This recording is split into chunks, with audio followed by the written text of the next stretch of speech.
The Fallout franchise is one that has gone through more change than most. The series started like this, and now looks more like this. With how much it's deviated from its origin, there's little surprise that people who were fans of these games may not always be fans of these ones. With each new game that's released, there will always be those who don't like the changes, and decide to leave the franchise behind. But that doesn't mean they're gone for good. There are plenty of things that could bring back veterans of the franchise, who perhaps haven't been all that fond of the recent games. In this video, I'll be talking about 10 ways to bring old school Fallout players back to the franchise. These suggestions will primarily be framed around being added into the next mainline Fallout game, basically what will bring veterans back for Fallout 5. But there are certainly a few changes which could be implemented to 76, which may get past players to consider trying out the latest game in the series. To kick things off, I think we should talk about the weakling of special, Charisma. In the modern games, this is by far the weakest of the group, always seeming like a lesser choice compared to making your character be able to carry more with strength, level faster with intelligence, or survive more attacks with endurance. Back in Fallout 3, it was kind of useful as it mixed with the speech skill for checks, but then New Vegas removed this nuance and made speech checks determined solely by the skill of the same name. Charisma was almost always the dump stat in that game. Even if you're doing a no-kill run and trying to talk your way out of situations, Charisma isn't needed. Just get Intelligence instead and you'll be able to get the speech skill maxed out quicker. Fallout 4 made Charisma a little more important again thanks to speech checks relying on it, but it was also real easy to boost the stat with consumables and apparel, so even then you didn't need to worry much about your base Charisma. There were a few good Charisma-based perks though. Lone Wanderer is the reason so many of my characters ended up with a few points spent there, while Local Leader at least rewarded settlement-based characters that went the charismatic route. Unsurprisingly, 76 wasn't too good for Charisma at launch. With only other players to speak to, the game relied more on your own personal charisma rather than that of your character. With the Wastelanders update though, we had speech returning, alongside an absolute boatload of special checks which should have been Charisma's time to shine. But it wasn't. Strength, perception, intelligence, all of them seemed to each have as many checks as Charisma did, maybe more. In an effort to give variety to the different options you have in conversation, Bethesda seemed to forget that Charisma is meant to be the main special for talking to others, and instead gave the already strong stats plenty of the best checks. Charisma has suffered for too long, and it needs to become a reasonable choice for allocation once again. And it's easy to make this happen. Just throw in a whole bunch of charisma-based speech checks. It really is that simple. Just ensure that high charisma characters have the most options in conversations, and it will instantly become at least one to consider. And if charisma improves, then we can start having less of a focus on charging through the game guns blazing, and more on using our words in order to get pacifist runs back in the game again. Or at least, close to pacifist runs. I just went back to check which Fallout games you can beat without killing anyone, and half the pieces that reference it acknowledge that most no-kill runs actually have you kill a few enemies, or at least have followers do the murdering for you. Anyone who watched my Skyrim no-kill run will know that I don't accept that kind of thing. Making others do the killing for you doesn't really fit with the whole do no harm motive you should have on these sorts of playthroughs. Ranting aside, having more pacifist-friendly routes out of encounters and quests would at least reduce the criticisms that Fallout is becoming less of an RPG and more of a shooter.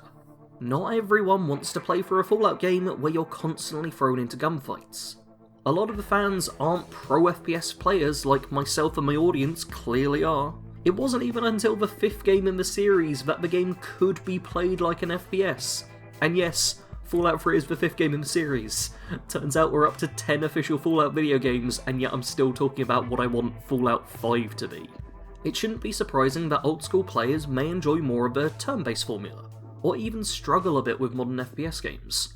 We've all got genres of games we're bad at after all. I, for example, struggle with third-person action games, because, Dark Souls already wasn't hard enough without me also not being able to correctly control the camera half the time. The point is that Fallout is supposed to be a wide-reaching RPG that everyone can play in the way they want. If that's to actually be the case, then there needs to be accommodation for fans who don't want to focus on the combat. Make it so that the next Fallout game can be completed without spilling an ounce of blood, and fans will be happy. Plus, build makers like myself won't have to rely on picking the same basic damage perks over and over and over again for half the characters we make. If you're playing through as a character who doesn't kill anyone, this could also have an impact on how you're viewed by the inhabitants of the wasteland. Maybe raider factions would think you're weak and so wouldn't be fond of you, whereas more peaceful settlers approve of your approach, and your reputation with them would increase. That's right, we're talking about reputation now, because that's a big thing that should come back. Previously, reputation came in two flavours: faction rep and karma. Far as I'm concerned, we should bring both back in a major way. And not only should we bring them back, but we should improve upon them by making them more complicated. I think the biggest flaw of both reputation systems in the past is that they were a little too straightforward. Do one good thing, go up 1 point. Do one bad thing, go down 1 point. That was how it worked most of the time, and it made things a bit too easy, especially when it came to making every faction adore you. If we're going to talk improvements, it's probably best for me to take one system at a time. So let's start with karma.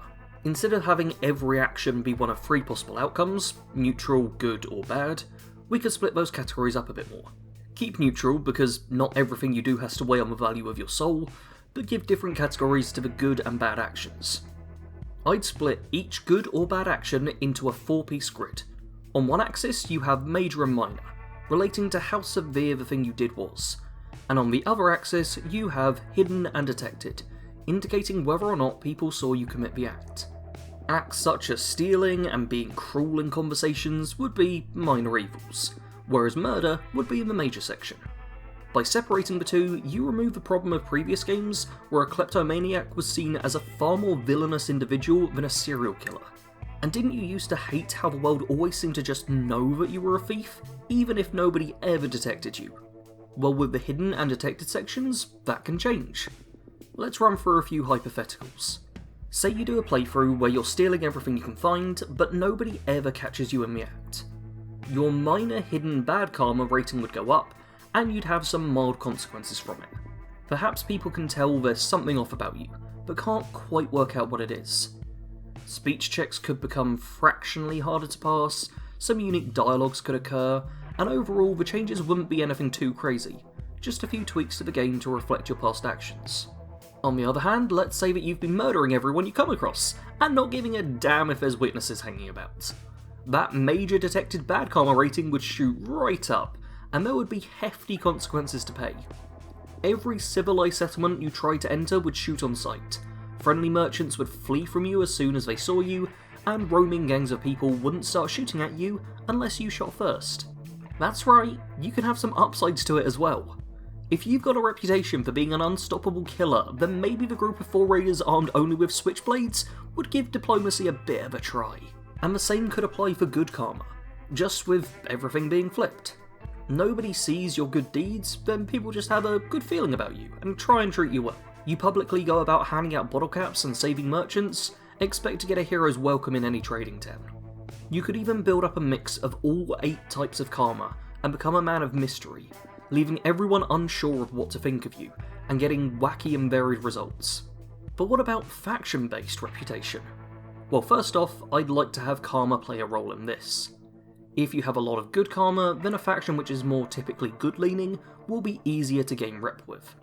Conversely, if you have lots of bad karma, then you gain reputation slower with them. Simply have this as a multiplier that runs in the background, and it works smoothly enough. I wouldn't want it to just be good character gets on with good faction faster though. The key part with faction reputation would be having your reputation in each faction have significant effects with outside factions. Alright, I've said faction too much there, and it sounds like a nothing word now, so let's roleplay this inside of a hopefully familiar setting, Fallout 4. The game doesn't have a proper faction rep system, but it does have 4 main paths to walk, where you side with the Minutemen, Railroad, Brotherhood, or Institute.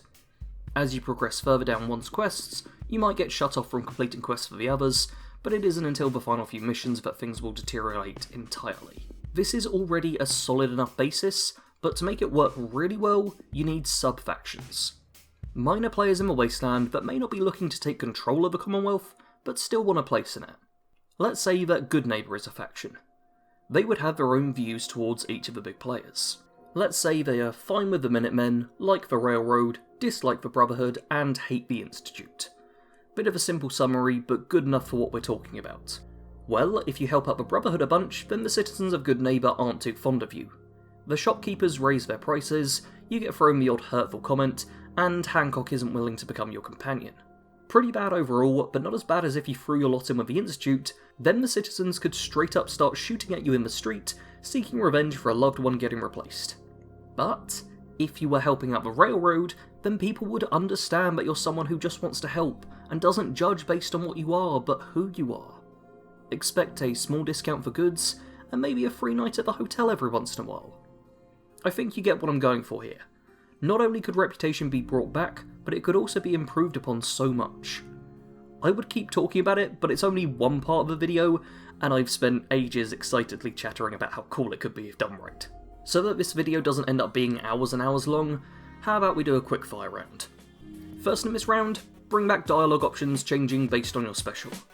What I'm talking about here is, in the old games, how low intelligence characters would often sound like total idiots.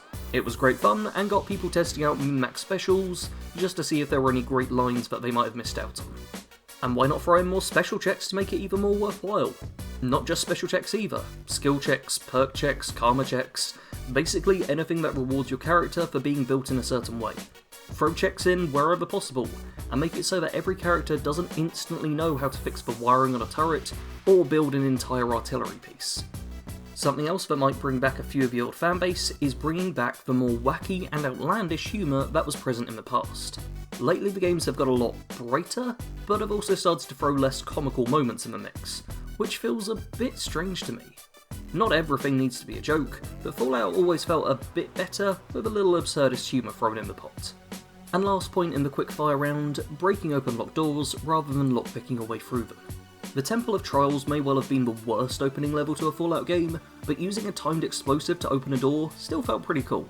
Plus, when I'm playing Fallout 4 and my max strength walking tank is unable to get through a flimsy wooden door because he's got no lockpicks, like, come on, seriously? Alright, quickfire round over, feel free to discuss those suggestions further in the comments if you think there's more that should be added to the points. For now, I'm going to sink my teeth into another point I think is a bigger draw for fans of the past, the true apocalypse feel of the games. The first two Fallout games were set in barren wastelands, filled with empty deserts inhabited by dangerous monsters.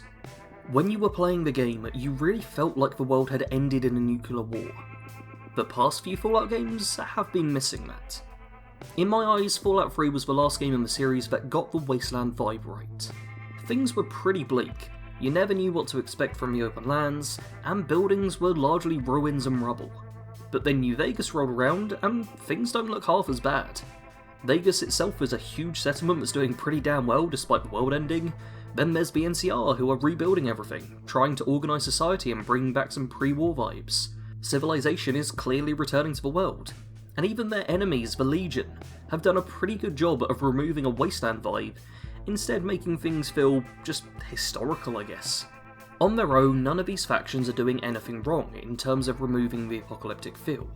Having one city be prepared for the nukes is cool in theory. Having a group of raiders organise themselves based around an ancient society who were once great is also a pretty fun idea. And it makes sense that there would be plenty of people looking at fragments of pre-war life and trying to rebuild America, so one day things can go back to how they were. But when you combine all of them, and the fact that just about every group you run into is living relatively comfortably in sturdy houses and close-knit communities, it no longer feels like you're walking around a post-apocalypse, but more of a post-post-apocalypse. It's no longer people trying to get by in the ashes of the old world, but instead the embers are being poked, trying to relight the fires of civilization. New Vegas wasn't a one-off with this. Fallout 4 and 76 kept the same trend going, and if anything, their brighter colour palettes just made the changes all the more apparent. In Fallout 4, about half the map is in a clearly habitable state. The settlement feature then adds to this, allowing you to build up specific areas and bring in settlers. You're literally rebuilding the wastes, a theme that was even stronger come 76. Every player is able to build their own personalised camp on the map, with plenty being pretty outlandish. West Virginia was spared nuclear fire, so only had to deal with the fallout. Like, literally. And even then, it was nuclear fallout that didn't work anywhere like it does in real life. Vegetation is abundant, radiation worked like it does in comic books, and now that Wastelanders and Still Dawn have released, there's a trio of large settlements for each major faction. The games have clearly left behind the bleak wasteland in which it started, but that isn't necessarily a good thing. If the trend follows at the same rate, then by Fallout 10 the games will be so gentrified that we won't be running around the wastes fighting back deathclaws with our trusty laser rifles, but instead trying to avoid the hipsters hanging around the boutique coffee bar. For the most part, these suggestions have been ones I've heard the broader Fallout community discuss in the past, or came about as replies to this tweet I sent out a while back. But now I want to talk about the point that I'm most passionate about: getting rid of legendary items and bringing back uniques. Back in Fallout 4, Bethesda introduced the legendary system, wherein legendary enemies would spawn. They'd be tougher than your standard enemies, and would mutate after you depleted their health bar, causing it to fully restore and meaning you'd need to deplete that too, before you could loot them and find a piece of armour or weapon with a bonus effect applied to it. This could be an instigating weapon which dealt double damage to any targets at full health, or a sharp piece of armour, providing a bonus point of charisma and intelligence when worn. These enemies were randomly spawned in, and the items they dropped were incredibly varied. You could fight off a legendary Deathclaw and end up with a Ghoul Slayer Switchblade, but likewise a legendary Radroach could result in a 2-shot Fat Man. There were a few set legendary weapons to find, such as Righteous Authority, but for the most part your character would just be rolling the dice on most of the equipment they'd end up using. There were still a good few unique items though, and I personally never felt like I had to farm legendary enemies back in Fallout 4. Along comes 76 though, and makes the entire game about endlessly killing legendary enemies, hoping to get that one 3-star weapon or armor piece that your build desperately needs. I made a video years back, breaking down the numbers of just how many different legendary items there were in the game. In total it came out to something crazy like over 350,000 different legendaries, and guess what? The number's only increased since then. If I were to take a guess, I'd say there's now over 500,000 different legendaries you can end up getting every time you kill a 3-star enemy. So basically each time you've got a 1 in 500,000 chance. And when it comes to uniques, like actually unique uniques, maybe like 5 or 6. There are good ways and bad ways to add a random factor to your game. The varied encounters of Fallout 3 was a great bit of randomness which helped to make the wasteland feel a little different every time you walked through it. Legendaries are trash randomness, which just arbitrarily makes certain enemies tougher, and gives you a reward for beating them, which can range anywhere from worthless to the best item in the entire game. That's just stupid. I don't want to stumble across a good gun because the game decided to make an early Radstag legendary.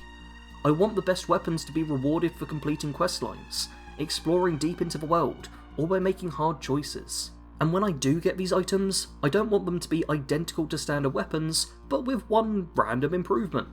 I want to get uniques. Look at it this way. You complete a quest where you help a small family of survivors fight off waves of feral ghouls. As a reward, the leader of the group wants to give you a weapon. Would you rather the reward be a unique gun with a customized skin, perhaps engraved with the names of those that the leader lost, and the gun could also have better base stats, and maybe a special effect like dealing more damage to ghouls? Or do you want the lucky dip option, where the game picks a number between 1 and 1 million, and gives you the weapon that corresponds to that number?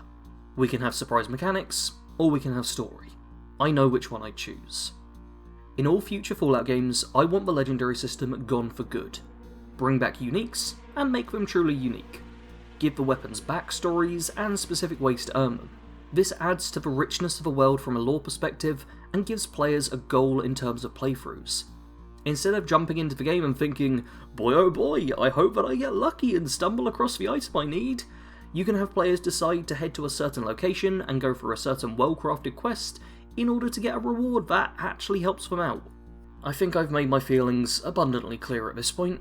Uniques are a great way to add to the game, and can be made in large numbers still, so that every weapon can have at least one upgraded variant. Legendaries are trash of the worst possible order, and my hatred for them grows on a near daily basis. Okay, I should probably calm myself down a little now, and take a couple of deep breaths before we move on to our final point. There we go. Final point now, the game needs to have a good story.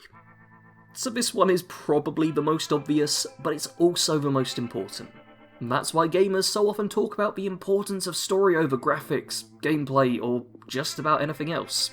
Although, whenever I hear people talking like this, they never seem to quantify what makes a good story. The conversation always trends around, this game had a good story, so is good, and that one had a bad story, so is bad. not exactly the most helpful bit of feedback. So let's try and take a more learned look and go over the building blocks of a good story. First, and most importantly, you'll need characters. If you can make the audience care about the lives of the characters, then they're naturally going to be invested in their stories. If not, then they just won't care and you'll be fighting a losing battle trying to recapture their attention. As an example of this, I found Geralt of Rivia to not only be an interesting character, but a deep one. He clearly cares a lot about his friends, will generally try to do the right thing, but is also a realist who won't just work out of charity. Despite being a mutant from a medieval fantasy world, he's still a relatable character, and those who play the Witcher games will want to go through the main story in order to see how his journey pans out and learn what happens to him in the end. On the other hand, V from Cyberpunk 2077 is really just bland. In fact, even in trying to talk about them now, there's simply nothing interesting to say. If you want to write a good character, then there's two things that need to be kept in mind. What does the character want? And to what lengths are they willing to go to get it? A character that has no wants has no agency, and are simply being taken along for someone else's story. But a character who wants something will need some limits to how far they go to achieve their goals, most of the time anyway. Playing around with the scale of both of these things can create interesting characters. For example, someone who wants something grand like becoming ruler of the entire world can go a few different ways. If they're willing to do anything to take over, then you'll be creating someone who's a violent warlord type character, who is happy to murder everyone that gets in their way and won't stop until they're in charge or dead and buried. If a character with the same goal isn't even willing to leave their house to achieve it, then instead you've got a daydreamer who will likely live a sheltered life and be fairly naive. One of my favourite character paths to walk down is someone who wants something really attainable and is willing to go to any lengths to get it. For example, a character who just wants to get their hands on a sweet roll, and they don't care how many settlements they have to raise to find one. So applying this to the Fallout games, we need to know not only what the protagonist wants, but also what the supporting characters are looking for. In New Vegas, Benny wants to replace Mr. House and take over Vegas. He's willing to spend months planning, kill a random courier, and even betray his allies in order to get what he wants. The protagonist, meanwhile, wants revenge, and what they're willing to do for this depends on what you choose as the player. Here we see a huge reason why the story of New Vegas is so commonly praised. We have clear motives for main characters, and the lengths to which they will go to can be seen as the story progresses. In Fallout 3, your father wants to provide clean water to everyone in the wastes, and is willing to abandon his friends, family, and even die to achieve this goal. The protagonist, meanwhile, wants to find their father, and will travel through a nightmarish wasteland to achieve this, likely murdering a fair few people on the way. The goals here are clear, but the lengths are off kilter and make the story worse because of it. The goals are good building blocks, but there needed to be some limits to what the characters would do in order for us to truly care about them. We don't play Fallout 3 and see a parent-child story that we can understand. We see a story of two unhinged individuals who go to some unrelatable extremes. It's harder to care about characters that aren't relatable. If you can't put yourselves in their shoes and see yourself doing the same things they've done, then you won't feel empathy for them. Put it this way, if someone puts out posters asking for help finding their missing dog, then you may well feel sad for them. If that same person instead rushed you in the street with a knife and demanded you locate their dog, then you wouldn't be feeling so sorry for them anymore. They took things too far, and you don't care about them as a character anymore. And there we've covered just one of the elements of story. There's also plot, conflict, resolution, setting, theme, all things that are building blocks of any good story, and yet I imagine plenty of you are already going over past Fallout games and evaluating the characters to see which ones are up to par. With how deep this topic can get, I don't think I could really do it justice in this video. However, it is something I'd love to talk about in depth, providing there's an audience for this sort of thing. Tell you what, if we can reach 500 likes on this video, then I'll start working on a series where I go over the stories of the Fallout games, looking in real depth at the main characters, analysing the themes that are present, basically just getting real nerdy on what actually happens in the games. Regardless, I hope that this video has shown you that there are plenty of different ways to bring back old Fallout fans, without having to even sacrifice any of the improvements that the newer games have introduced. Feel free to subscribe if you enjoy these sorts of videos, comment below if you have your own thoughts on the subject, and don't forget to leave a like. As always, thanks for watching. Sarge out.